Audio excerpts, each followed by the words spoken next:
Ayn Rand. She is probably the godmother of the sort of modern libertarian movement.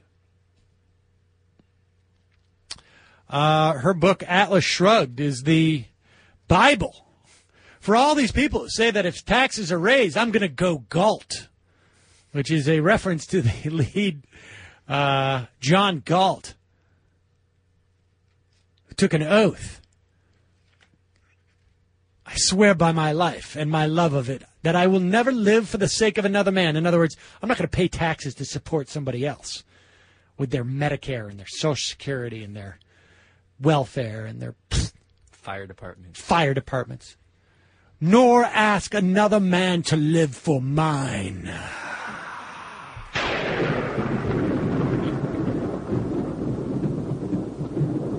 That's when you hear people say, like, if you raise taxes too much on rich men, they'll just go Galt, which means they won't make any more money at all.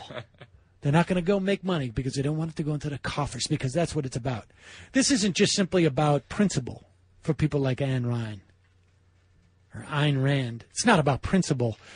I mean, it's not about policy. It's not about they think like taxes are bad and that it makes you a blood-sucking leech where you live off the government.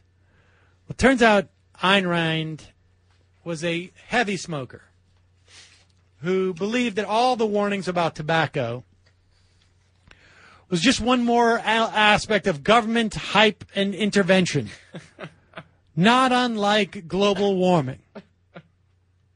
Sadly, Miss Rand was a fatal victim of lung cancer.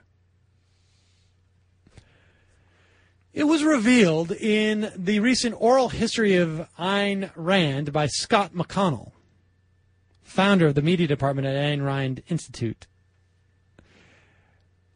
that Ava Pryor, in an interview with Ava Pryor, a social worker and consultant to Miss Rand's law firm of Ernst, Cain, Gitlin, and Vinnick, verified that on Miss Rand's behalf, she secured Rand's Social Security and Medicare payments, which Ayn received under the name of Ann O'Connor.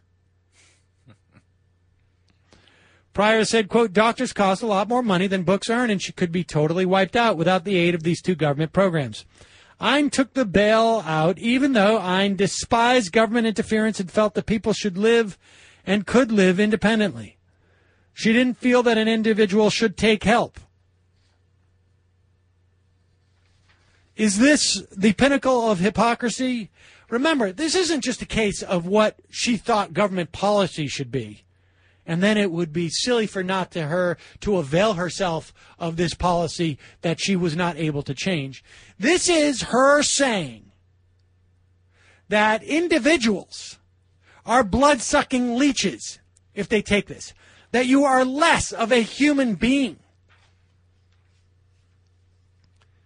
that social insurance from the state, taking it, is immoral because its benefits are stolen by parasites, being tax leviers and loafers from the hard-working and morally pure producers.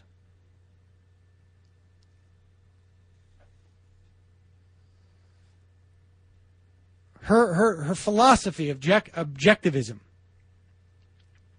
says that one is not permitted to do things for other people out of some sense of moral obligation. I think it's a little generous to call that a philosophy. Well, that's what it is. And at the same token, taking this stuff is also completely contrary to her objectivist philosophy, which simply goes to what I have been saying for a long time. And that is, it's very easy to call yourself a libertarian because you always get to draw the line wherever you want it. In Ayn Rand's case, Ayn Rand, or whatever she wants to call herself, she drew that line. You are a scumbag if you take government help unless it's Medicare and Social Security for me and my lung cancer. And then everything else on the other side of that line, that's bad.